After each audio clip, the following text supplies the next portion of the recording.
August 4th, 1265 was a very bad day for Simon de Montfort. He died.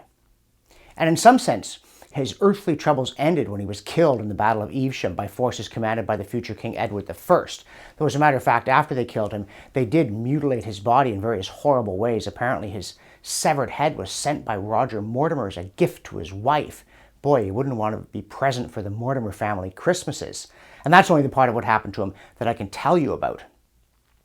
But other people gathered up what was left of him and buried it with honor, because Montfort, for whatever failings he had, was a hero of representative government. It was he, in 1265, pre-mutilation, who summoned the first parliament to which the commoners were invited, and they were never subsequently displaced. So yes, Montfort is a hero.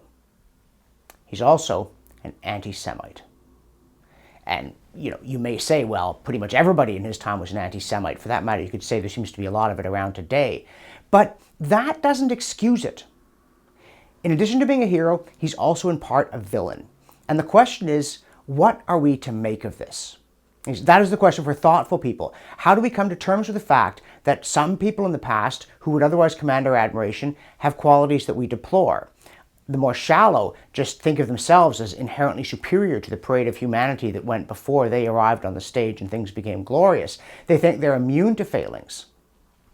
But if you look a little deeper, you come to a disturbing conclusion. That is, if everybody in the past mixed good and bad qualities, we probably do too. We have to study the past if we want guidance for the present or the future. There's nothing else to look at other than theoretical speculations of a severely untrustworthy sort. But when we look, we do see, for instance, the prevalence of bigotry. Not only was Montfort an anti-Semite, partly as a political tool and partly, I think, from personal conviction, but Edward I, the man who killed him before becoming Edward I, expelled all the Jews from England once he became king. So yeah, there was a lot of it about. But if you could bring back Montfort or Edward I today to look at our world, they wouldn't just fall down and say, oh, it's all so wonderful. There were plenty of things that they would say, what? How could you possibly be so morally obtuse as to do that? Maybe including widespread abortion.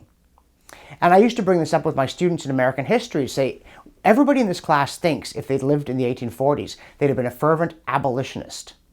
But statistically, you wouldn't have been. Many of you would have been indifferent, some of you would have been pro-slavery, and yet you might at the same time have had other praiseworthy qualities, either as an individual or in terms of a political philosophy, devotion to limited government, to the rights of the unborn. They too would be astounded and shocked at what we do in the modern world.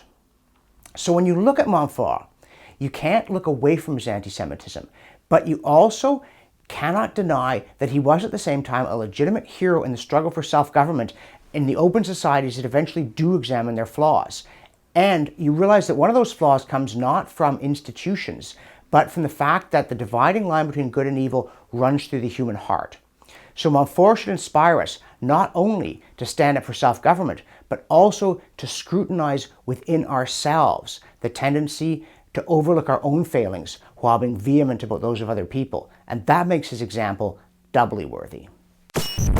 Thanks for watching. Click here to never miss a Rebel update. Want even more of the Rebel? Well, click here to become a premium member.